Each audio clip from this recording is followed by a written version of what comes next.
All right, joining us today we have Albert, and Albert is with Innovamat Education. Albert, thank you very much for joining us on Do the Math today. Thank you so much. It's an honor. Thanks for having me. I'm glad that we were able to finally reach each other once again, because I remember when you first were in Kern County, as soon as I saw your presentation, I knew I had to use Innovamat in my classroom, have been, and I knew that we needed to let other people know about it. So kind of quickly, we're going to talk about what Innovamat is as we kind of go through the website a little bit right now. We're all about thinking and thinking in the classroom. That's for us. What is a success class? There's a lot of work that we do on the mathematical practices, like what is beyond content. Content needs to be taught, but what is beyond content? And it's about these skills that are more about thinking and reasoning and establishing connections. And yeah, we claim that we are an all-in-one math partner, of course, all-in-one, but in the math domain, because that's all we do.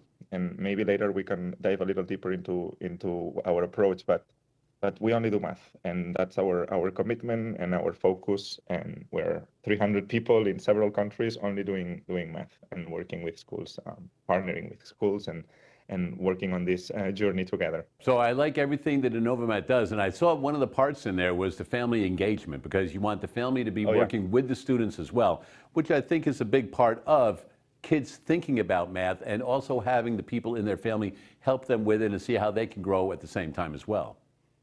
Yeah, and it resonates with what you do, right? This is community building, and we're not changing things only one class at a time. We need to go, of course, student by student, but trying to engage everyone on this endeavor, right? And families are a key piece in child education. So yeah, it's about community. So it's not rare to find us going to a school to do a family night. We have fun with parents as much as we do with teachers and students. Yeah, and I think that's a great attitude to have, and exactly what you want Innovamat doing, interacting with the families at the schools and the kids. So one of the things that I love about Innovamat are the games and activities that you do with the kids, and things to get them into lessons and then to culminate a lesson also. And this is the Notice and Wonder one, where the first thing I know, because what I like about this also is that there aren't directions up there right away. That's like, okay, what do you notice? What do you wonder, right? We were at the NCTM conference this past week, and that's how we approach the activities. Like some visuals, something to spark the conversation, and then, hey, what do you notice? What do you wonder? And here we could say, oh, I see some numbers, some shapes, right? And we could start talking about these numbers and these shapes, circles, rectangles, hexagons. And this vocabulary sparks naturally. And then we start, when we have this conversation and the ground is set, we can move on to the statement and say, okay, this is the task that we're facing. And in this case, I don't know if you've ever faced this. Probably since you've been finding us many times, Mike, you have seen this before. But what do you notice? What do you wonder? You wanna do it right, like super quick with me? Sure, let's go ahead and do it. So okay, when I look at that, what I notice is that I've got two different numbers, and they're both double-digit numbers. And I wonder, why is one in a bigger circle than the smaller circle? Obviously, I would think the bigger circle has the bigger number, smaller circle with the smaller number. But then when I look to the right of that and I see the 120, I'm thinking, well, the 120 is underneath the two circles that are blank, so the 120 must have something to do with the two circles on top. Very good. And this allows me, of course, if you were a student, this allows me to say, okay, where are the eyes, right? Where is the conversation going? So here's the thing. The only rule that we have to keep in mind here is that within the rectangle, we have the addition of the two previous numbers. So of the two numbers in the previous row. And in the hexagon, we have the difference between those numbers. And we could start thinking, and probably there is some people home trying to start thinking, right? And we can do this together, maybe 75 plus 36, right? This is... So we've got 111.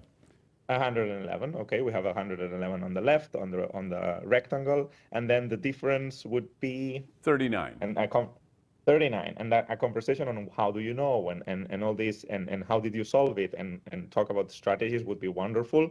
Probably not now the time, but it would be wonderful in the class, right? So we have 111 and 39. All right, and then I think on the next slide we've got where you can see another problem like this. But then once we get to all of those, at the end of this whole thing, we can see how these things are all solved, where you've got it spelled out like that.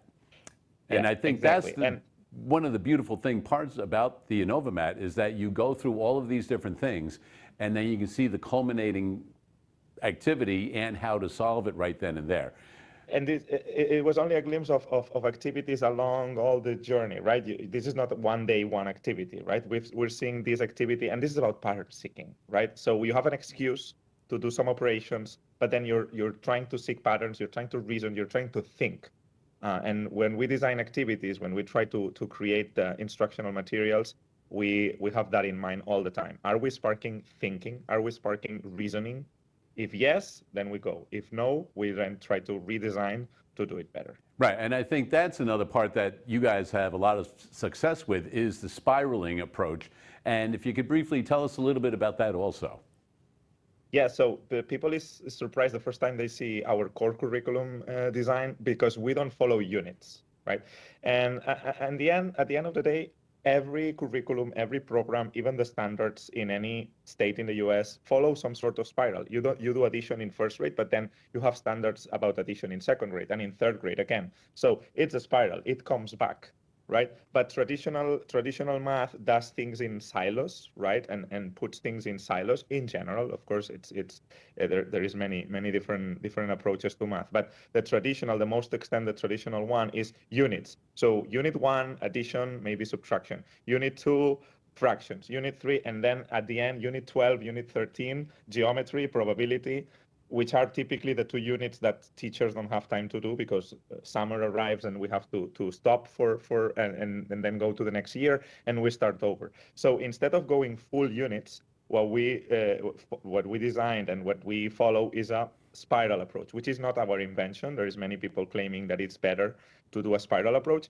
And basically what we do is break down the units. So one day you might be doing addition, the next day again, if that's needed. But then the third day, you might be doing some geometry that helps you understand addition and helps you foster these connections. And then the fourth day, you might be going to another topic, maybe statistics, and use some of the things that you learned in addition to apply those in statistics. And then you go back to addition. So we go back and forth. There is no silos and no units. And that's the key. As a web. That's the key, Albert, I think, is the connections right there by using that spiral approach. So anyway, Albert, the head of learning in the United States, and I'm sure we're going to see Innovamat a lot more places because I certainly love it, and hopefully a lot more people will love it also. Innovamat.com is the place to go to find out more. We'll be back with more right after this. Thank you.